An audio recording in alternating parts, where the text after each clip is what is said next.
Good late afternoon, everybody. Super Jackster1 here. I'm back for another video, and this is kind of a discussion video.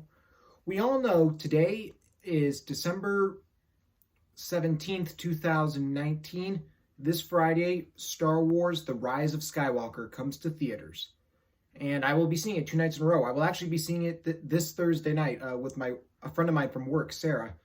We're going to be seeing a Thursday night preview screening, and one of her friends is supposed to come with us, so that'll be very exciting. Then I'm actually seeing it again the next night with my dad, because my dad is a Star Wars fan. He kind of is what got me into Star Wars, and I've been a big Star Wars fan. That right here in my room, I have a poster for the original Star Wars Episode 4: New Hope, which is my favorite Star Wars movie, one of my all-time favorite movies ever. It's number 8 in my top. It's number 8 in my top 10 favorite movies. We're gonna do some discussions. This is kind of similar to a video I did back in July. I did a rant video on the Star Wars sequel trilogy. I took the video down like a day or two later because I just realized I was screaming, I was overreacting. It was just completely not how I act. So I took that down, and I'm gonna do, instead of doing a rant, it's kind of more of a discussion. So the new movie, The Rise of Skywalker, it's going to be directed by J.J. Abrams, and he co-wrote the story with Chris Terrio, and it's supposed to be the finale of the Skywalker saga. I'm going to go you back to when I first saw Star Wars. Believe it or not, the first time I ever saw a Star Wars movie was back in November of 2015, so about 4 years ago. My dad, he got me... my dad's girlfriend, actually, I should say, got me 2 Blu-ray sets. I'll show you right now. Just get them off. Have to get them off my Blu-ray shelf. The prequel trilogy and the original trilogy.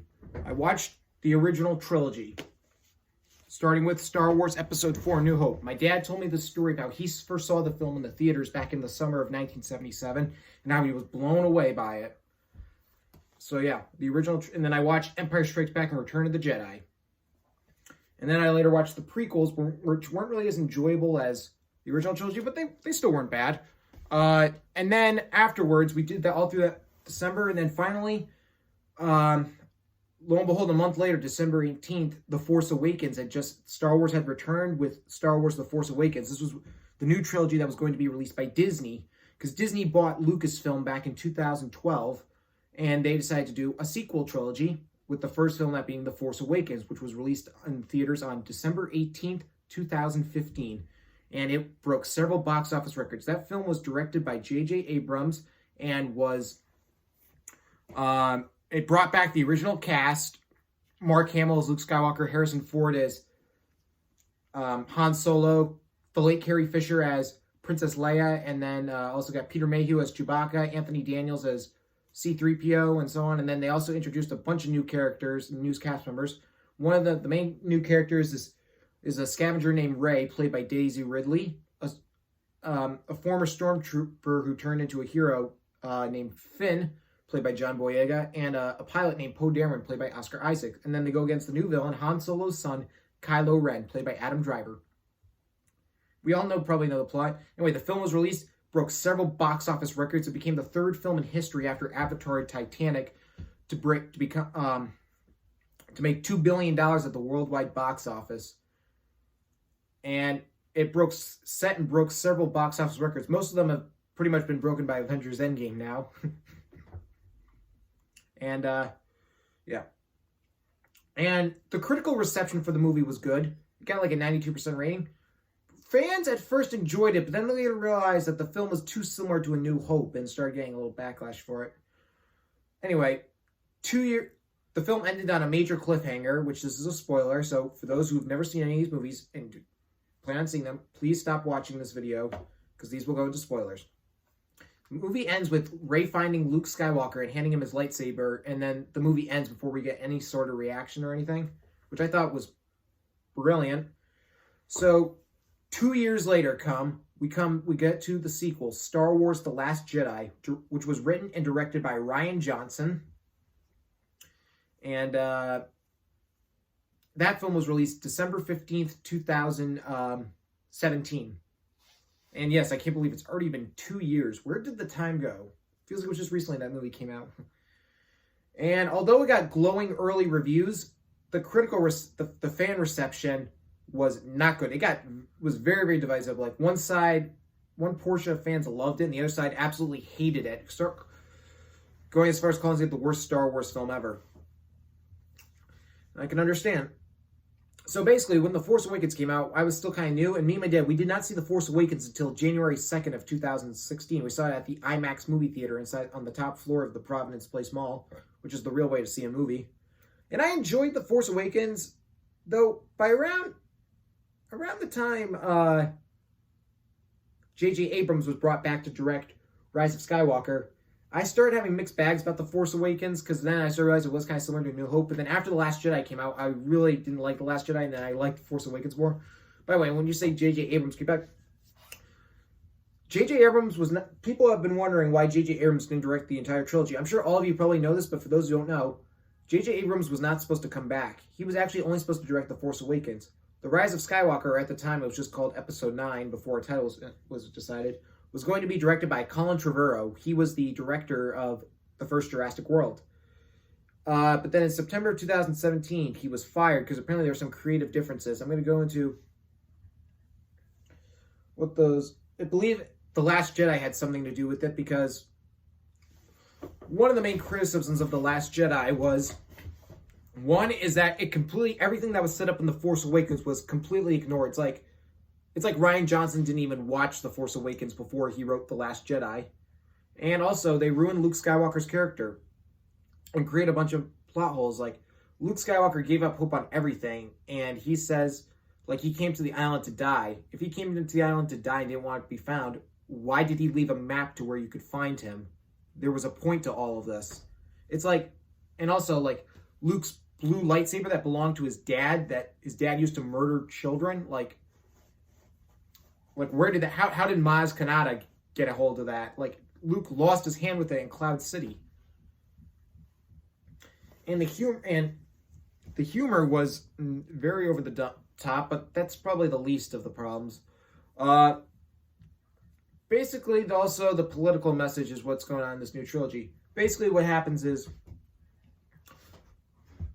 when George Lucas sold the company to Disney, he had already retired. He put in charge a very well-known producer named Kathleen Kennedy. She worked with George Lucas and Steven Spielberg was producer on a lot of great movies. E.T. the Extraterrestrial, Raiders of the Lost Ark, Back to the Future, so on.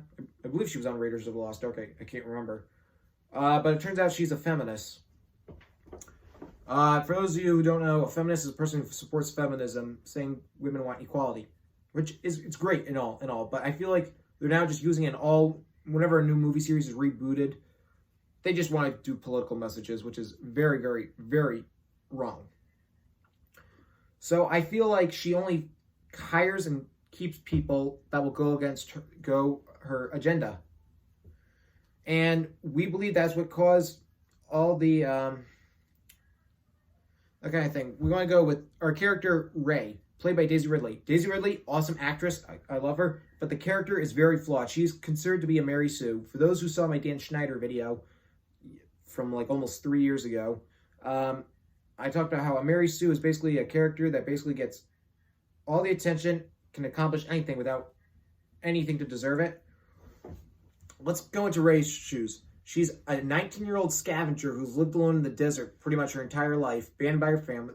Somehow knows how to fly the Millennium Falcon, can do the Jedi mind trick, trick stormtroopers, knows how to beat Kylo Ren, can take on Luke Skywalker, etc.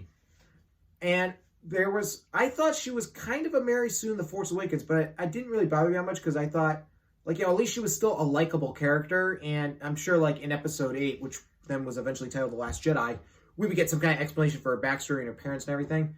But then, in The Last Jedi, her Mary Sue-ness went up 150%, and she became unlikable. That's the point where I'm like, yep, Mary Sue. I feel like if we were wondering, is she Luke Skywalker's daughter? Is she... Now, some could argue, Luke was sort of a Marty Sue, which is the male equivalent of a Mary Sue, I believe. But Luke, on the other hand, there were a couple exceptions. One is that Luke still got his ass kicked by Darth Vader. Two is that he did quite a few years of training with, he did a little bit of training with Obi-Wan, and then he trained with Yoda. And also, he also had some skills when he was living in the desert with his aunt and uncle on the farm. The problem is, and then Kylo Ren says something about Rey's parents saying they were junkers that traded her for drinking money. There's one problem is that since when does alcohol exist in the Star Wars world? They don't say the cantina because that doesn't count because they never really explicitly say it was alcohol. Like when was it also like when was the concept of having the characters be hungry, or was eating ever an essential thing to the point? So, and another whole thing of political messaging is a character in the movie Admiral Holdo. After Princess Leia is knocked unconscious from a scene I'll get into in a minute, she's this woman with purple hair and has to take over his command. Poe Dameron is wondering what her plan is.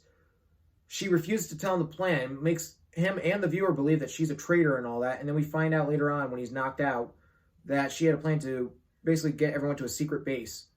All you gotta do is tell him the plan. How easy is that? Like, you know how many people died because you didn't tell them the plan? Like, come on, Ryan. What's going on? Like, why do you guys need to think this is what wants? That is not how you do. Okay, feminism is basically like, wanting equality. Equality. That's not equality. That is outsmarter, more powerful and all that. That is not equality. I want to give you two perfect examples of female lead, strong female character in a movie. Carrie Fisher, look, Princess Leia from the original Star Wars trilogy, and Sarah Connor from Terminator 2. Perfect examples of strong female characters done correctly. And I guess you could say the 5 wives in Mad Max Fury Road. I guess those count. I'll have to rewatch Fury Road. But one thing that was... and also, there was basically the Princess Leia getting knocked unconscious. Basically, most of this rant is going to be on The Last Jedi, just to let you know. We all know, unfortunately, Carrie Fisher, unfortunately died back in December of 2016. Yes, 2 days after Christmas in 2016. Yeah, I can't believe she's been dead for about 3 years now. Almost 3 years now. Time flies. We all know she had already filmed all of her scenes for The Last Jedi. But the problem was that they kept her character Leia alive at the end of the movie, which was a big downer because Carrie Fisher couldn't film any scenes. And people say they should have killed off Leia. There's a scene that towards, I believe, like about a half hour into The Last Jedi, or maybe even more than that, where Princess Leia gets sucked into space. She somehow uses the Force and is able to fly all the way back to the ship. Okay, that is just ridiculous. She just seems like she's Superman or something like that. That's just ridiculous. How can anybody survive the vacuum of space? That's literally impossible. And, which I believe, like, that's how they should have killed off Leia. And, let's see what else. And also, Ryan Johnson I do blame Kathleen Kennedy for this, because Ryan Johnson said something like, Kathleen has always said, like, why isn't the Force manifested in Leia? Here's the thing, Kathleen. Leia is not a Jedi. She is not a Jedi. Luke is the Jedi. Sure, she might have the ability to, like, feel the Force sense Han's death in The Force Awakens, but that's good enough. There's not once that they ever mention anything about her flying out in space and being able to do that. That's literally impossible. And they make Leia act a little arrogant to Poe as well. Like, what is this? Do you hate men or something? You are literally one of the most... Not only are you sexist to men, you're sexist to women as well. Saying, oh, people aren't able to relate to... Females can't relate to any of Star Wars characters like Princess Leia. That is fucking bullshit. I just want to say that... quite a few of my female friends that are Star Wars fans really related to Luke Skywalker. Luke Skywalker, by the way, is my favorite Star Wars character. Say what you want about Anakin Skywalker. To me, I consider Luke Skywalker to be the main protagonist of the saga. Change my mind. But